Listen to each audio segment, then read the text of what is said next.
हाँ, तो part first में अपना ऑक्सीडेशन स्टेट तक खत्म हो चुका था।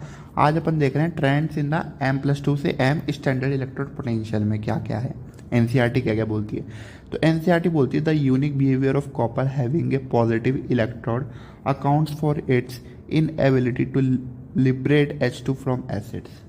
ठीक है, तो ये क्या बोलते हैं? ये बोल रहे हैं कि जो अपना कॉपर है ना, जो ये कॉपर है ये अपने लिबरेट नहीं कर पाएगा H2 एसिड से इजीली। क्यों? क्योंकि क्या इसकी पॉजिटिव इलेक्ट्रोड पोटेंशियल वैल्यू एक तरीके से इसलिए। फिर बोल रहा है only oxidising acids nitric acid and concentrated sulphuric acid react with copper. जो अपने ऑक्सीडाइजिंग एसिड्स हैं वही किसके साथ रिएक्ट कर सकते हैं? कॉपर के साथ रिएक्ट कर सकते हैं, बाकी कोई रिएक्ट नहीं कर सकता। अब देखो इसमें अपन एनसीईआरटी में ये चीज़ देखें तो देखो स्टैंडर्ड इलेक्ट्रोड पोटेंशियल ये दे रखे हैं और यहाँ पे ये सारे क्या दे रखे हैं? एलिमेंट्स दे रखे हैं 3D सीरीज के जो डी ब्लॉक में। तो देखो कॉपर का ही जो स्टैंडर्ड इलेक्ट्रोड पोटेंशियल है ना वो 0 से ऊपर आ रहा है। ठीक है, बाकी सबका 0 से नीचे है यानी नेगेटिव है, लेकिन कॉपर का क्या है? पॉजिटिव है।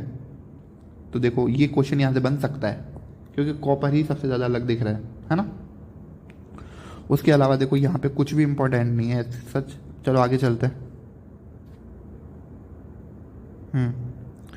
तो देखो अब एनटीए वाले कुछ भी पूछ सकते हैं, तो ये डेटा अगर आप वैसे तो ऐसे डायरेक्ट डेटा तो नहीं पूछेंगे जहाँ तक मुझे उम्मीद है, लेकिन कोई भरोसा नहीं है, तो एक बार आप देख लेना इसका ना, रीडिंग लगा ही लेना एक बार। अब देखो आगे क्या है। अब क्या है? ट्रेंड्स इन M+3 से M+2 में जो स्टैंडर्ड इलेक्ट्रोड पोटेंशियल है उसमें क्या क्या डिफरेंस है। तो देखो the low value of scandium reflect the stability of Sc3+। ठीक है, जो अपना स्कैंडियम है ना वो स्कैंडियम +3 में चला जाता है। अब देखो आपको पता है कोई भी चीज़ दुनिया में है वो स्टेबल रहना चाहेगी ना, तो स्कैंडियम भी स्टेबल रहना चाहता है, तो स्कैंडियम +3 में चल जाता है ताकि उसकी नोबल गैस कॉन्फ़िगरेशन पूरी हो जाए और वो एक तरीके से स्टेबल हो जाए। अब देखो the highest value of zinc is due to the removal of an electron from the stable D10 configuration of Zn+2। देखो Zn+3 में 3D9 होती है, लेकिन उसको स्टेबल चाहिए तो वो फुल्ली फिल की तरफ जाएगा, तो वो Zn+2 में चला जाएगा, जिससे 3D10 fully fill stable configuration attain हो जाएगी और ये मोस्ट स्टेबल हो जाएगा, है ना। देखो यहाँ पे कुछ भी इंपॉर्टेंट नहीं है। हाँ सेम देखो मैंगनीज के लिए, manganese 2+ D5 is particularly stable. देखो D5 यानी क्या है?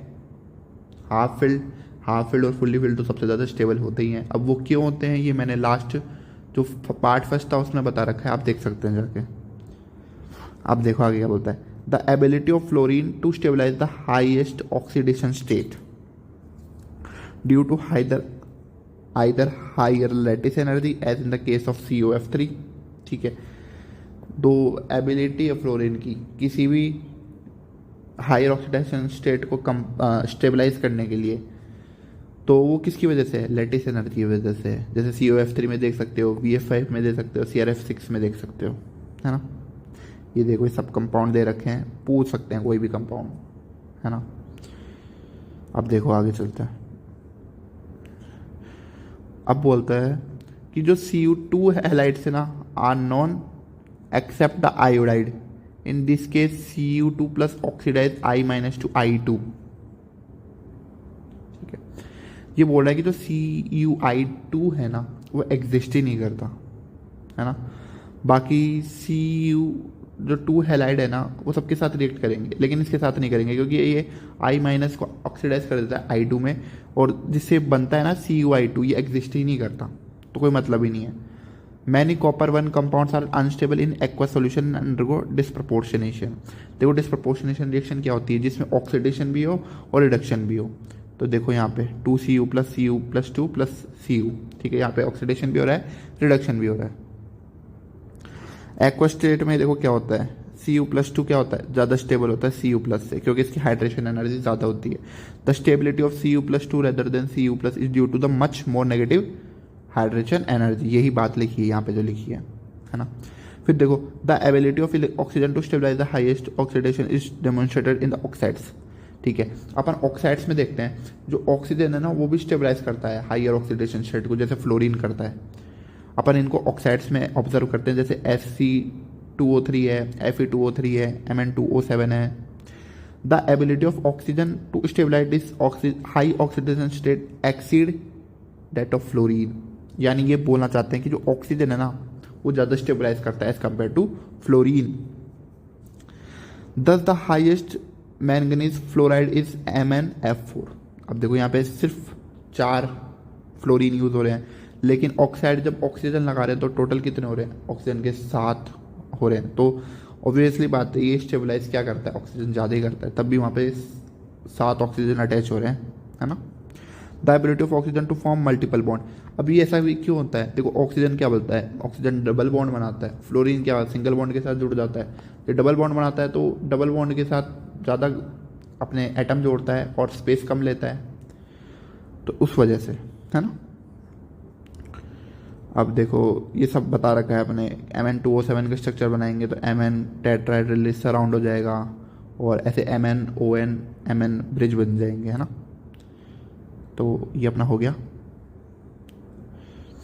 आगे देखते हैं chemical reactivity and E0 values, है ना। तो देखो कुछ भी इंपॉर्टेंट नहीं है, फालतू की बकवास कर रखी है बहुत सारी। देखो titanium and vanadium in practice are passive to dilute non oxidizing acids at room temperature. ठीक है, जो टाइटेनियम और वेनेडियम होते हैं वो पैसिव हो जाते हैं, ठीक है, जो पैसिव हो जाते हैं dilute non oxidizing acids at room temperature होते हैं ना, उन पे पैसिव हो जाते हैं टाइटेनियम और वेनेडियम, है ना। अब देखो Mn+3 और CO+3 are the strongest oxidizing agents. इनमें तो क्या बताने की जरूरत है, ये डायरेक्ट एनसीईआरटी की लाइन से इनको हाईलाइट कर दिया है, आप देख सकते हैं। लेकिन एक्वा सॉल्यूशन में ये बात होगी, titanium 2+, vanadium 2+, chromium +2 are strong reducing agents and liberated hydrogen from dilute acid. अब देखो मैग्नेटिक प्रॉपर्टीज क्या है।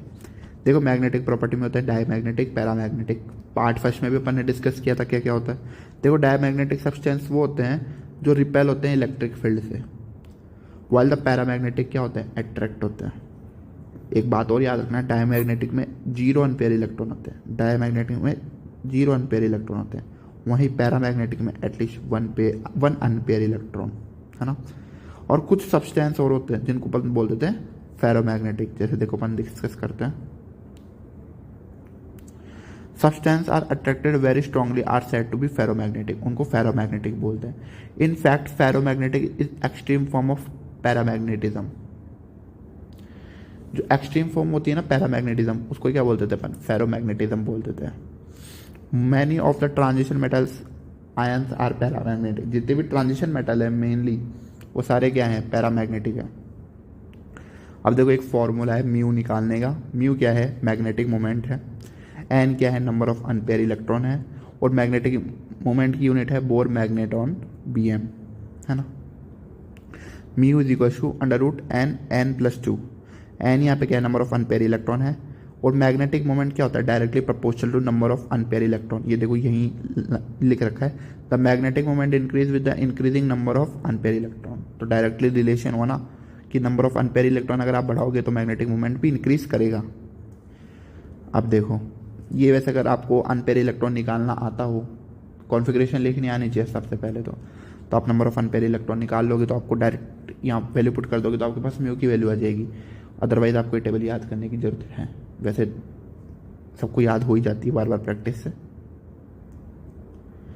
अब देखो formation of colour ions. Colour ions का फॉर्मेशन कैसे होता है वो समझते हैं। When an electron from a lower energy d orbital is excited to higher energy d orbital, the energy of excitation corresponding to the frequency of light absorbed। ठीक है, देखो अपन कोऑर्डिनेशन में इसको डिटेल में पढ़ेंगे। एक डी ट्रांजिशन होता है, ठीक है। यहाँ पे देखो ये p ऑर्बिटल है, सॉरी d ऑर्बिटल है। d में कितने हैं, 5 ऑर्बिटल है।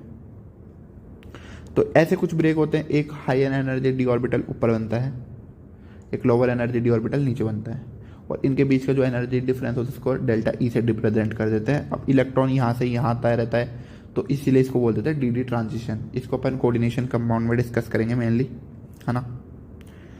अब ये frequency lie in the visible region, है ना। अब देखो अपने को पता है E=hc/λ होता है, वही बोल रहा है एनर्जी डिफरेंस का रिलेशन फ्रीक्वेंसी के साथ, है ना। अब देखो this frequency generally lie in the visible region में लाई करेगी फ्रीक्वेंसी।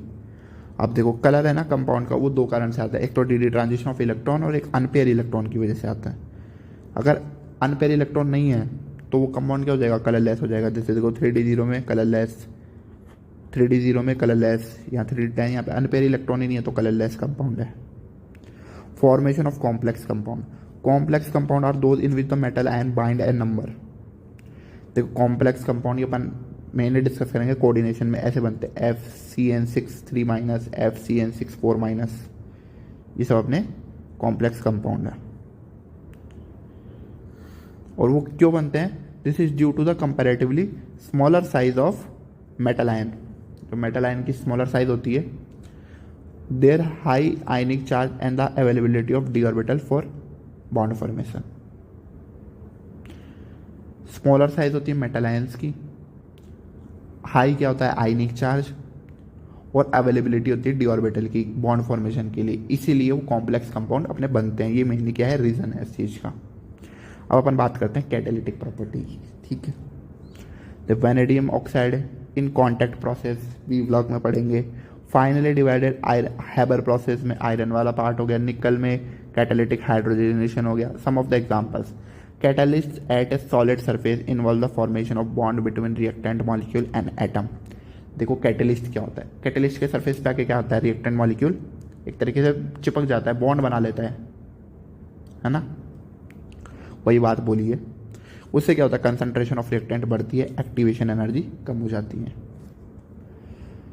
ना। अब देखो formation of interstitial compounds, I think मुझे नहीं लगता ये इंपॉर्टेंट है, क्योंकि अपना सॉलिड स्टेट हट चुका, वहाँ पे इंटरस्टिशियल वर्ड की बात होती थी, लेकिन फिर भी क्या पता है एनपी वालों का, मैंने तो सिर्फ बताया है थोड़ा सा।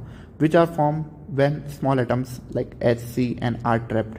देखो कोई भी सॉलिड होता है ना, उसके अंदर जो बीच में गैप हो बचता है ना, उसको इंटरस्टिशियल स्पेस बोलते हैं। अगर वहाँ पे हाइड्रोजन कार्बन नाइट्रोजन बीच में फंस जाएं तो उसको क्या बोल देते हैं, इंटरस्टिशियल कंपाउंड्स बोल देते हैं। ये नॉन स्टोइचियोमेट्री होते हैं, ना तो आयनिक होंगे ना कोवेलेंट होंगे। अब देखो इसमें देखो, तभी तो देखो यहाँ पे देखो 1.7, तो इसी से अपने को क्या पता चलता है कि नॉन स्टोइचियोमेट्रिक कंपाउंड बनते हैं इसमें। The principal physical and chemical characteristics of this compounds क्या है, देखो they have high melting points higher than those of pure metals, ठीक है।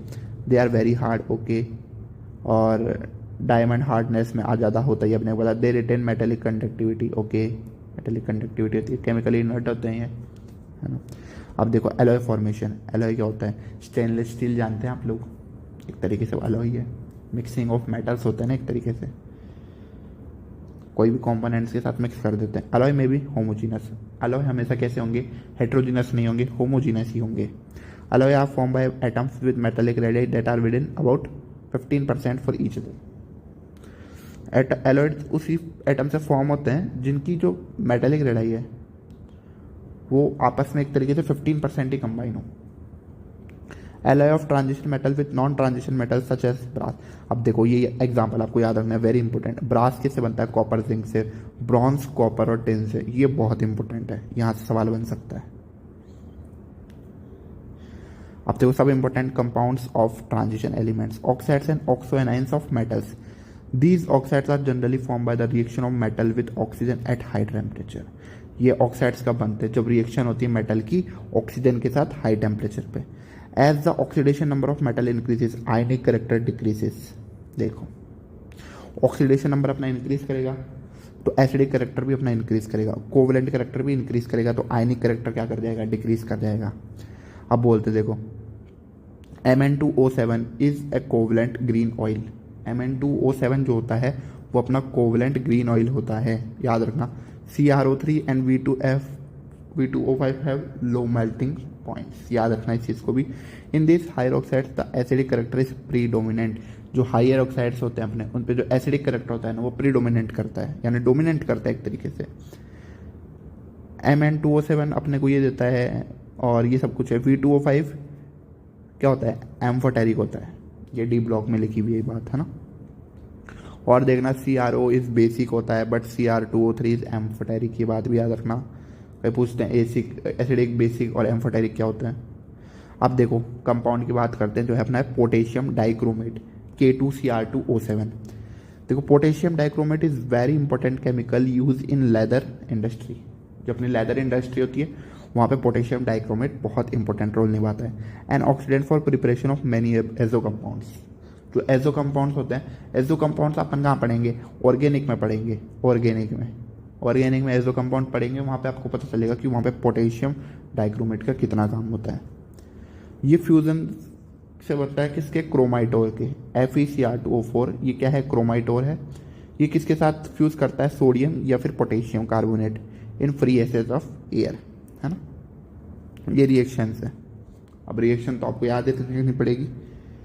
Yellow solution of sodium chromate is filter and acidified with sulphuric acid to give a solution from which orange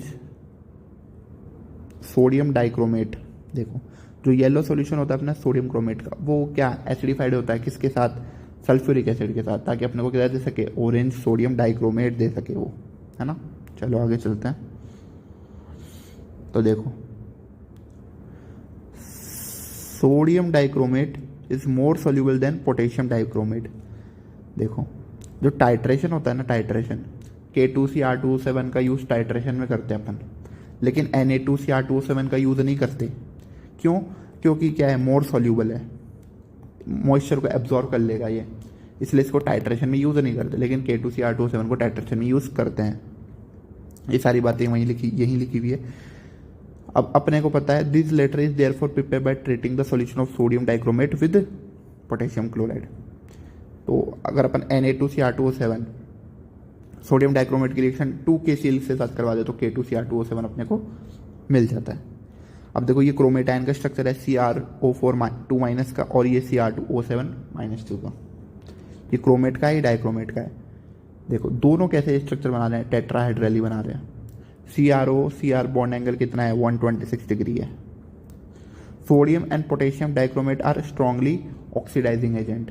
दोनों क्या है, strong oxidizing agent है। Potassium dichromate uses primary standard in volumetric analysis. बात वही है, potassium dichromate अपने को क्या पता है, टाइट्रेशन में यूज आता है, यही तो बात अपन यहाँ पे बोल रहे हैं। तो ये K2Cr2O7 ये क्या है, स्ट्रॉन्ग ऑक्सीडाइज एजेंट है। दूसरों को क्या करेगा, ऑक्सीडाइज, और खुद क्या होगा, रिड्यूस होगा। ठीक है। अब देखो यहाँ पे वही 2+ से 4+ में जा रही है, Fe+2 से +3 में जा रही है। ठीक है। अब देखो, अब ये तो अपना हो गया। अब अपन बात करते हैं पोटेशियम परमैंगनेट की। पोटेशियम परमैंगनेट में क्या होता है, देखो potassium permanganate is prepared by fusion of MnO2, pyrolusite बोलते हैं इसको। ठीक है। With alkali metal hydroxide and oxidizing agent like KNO3, है ना। तो यहाँ पे देखो क्या होता है, यहाँ पे भी डिस्प्रपोर्शनेशन रिएक्शन होती है, जहाँ पे ऑक्सीडेशन भी होता है, रिडक्शन भी होता है। देखो MnO2 अगर फ्यूज करता है KOH के साथ, ऑक्सीडाइज होके KNO3 में, तो क्या बनाता है, मैंगनेट आयन बनाता है। फिर ये मैंगनेट आयन क्या होता है, इसका क्या होता है, इलेक्ट्रोलाइटिक ऑक्सीडाइजेशन होता है, और ये क्या बनाता है, परमैंगनेट आयन बनाता है। ये सब रिएक्शन याद करने की है, इसमें कुछ कॉन्सेप्ट नहीं है। KMnO4 भी क्या है, ऑक्सीडाइजिंग एजेंट है, खुद को ऑक्सीडाइज, दूसरों को ऑक्सीडाइज करेगा, खुद रिड्यूस होगा। अब देखो potassium permanganate form dark purple colour. ठीक है। देखो टेट्राहेड्रल मैंगनेट आयन क्या बनाता है, ग्रीन, और परमैंगनेट क्या बनाता है, पर्पल बनाता है। The manganate and permanganate are tetrahedral, ये कैसे हैं, टेट्राहेड्रल बनाते हैं ये भी। The green manganate is paramagnetic, ठीक है, because of 1 unpaired electron, but the permanganate is diamagnetic due to absence of unpaired electron. ठीक है। अब देखो ये रिएक्शन देखो, ये बेसिक है, ये न्यूट्रल है, ये एसिडिक है ना। MnO4 नेगेटिव जब बेसिक में होता है तो वो Mn+6 में जाता है, जब न्यूट्रल में होता है तो Mn+4 में जाता है, जब एसिडिक होता है तो Mn+2 में जाता है। यहाँ पे n फैक्टर इसका 1, यहाँ पे n फैक्टर 3, यहाँ पे n फैक्टर 5। ये बातें आपको याद रखनी है। और देखो न्यूट्रल मीडियम में इलेक्ट्रॉन पोटेंशियल की वैल्यू सबसे ज़्यादा होती है, ये चीज़ भी आपको ध्यान रखना है। अब देखो ये कुछ पॉइंट्स है, एसिडिक सॉल्यूशन में देखो I- से I2 में जा रहा है। ठीक है। अब देखो आगे देखते हैं, एसिडिक सॉल्यूशन में अपने को पता है I- से I2 में जा रहा है। वहीं न्यूट्रल में क्या जा रहा है, देखो I- से IO3-, कहाँ पे गया, ये रहा। और इसके बाद में क्या है, permanganate titration in presence of hydrochloric acid. Are unsatisfactory since hydrochloric acid is oxidize to chlorine. जो परमैंगनेट टाइट्रेशन होता है ना अपना in presence of hydrochloric acid, वो अनसेटिस्फैक्ट्री है। क्यों? क्योंकि जो अपना हाइड्रोक्लोरिक एसिड है वो ऑक्सीडाइज कर देता है क्लोरीन को। ठीक है, ओके। अब अपन नेक्स्ट पार्ट जो पार्ट 3 आएगा उसमें अपन पढ़ेंगे the inner transition elements F block.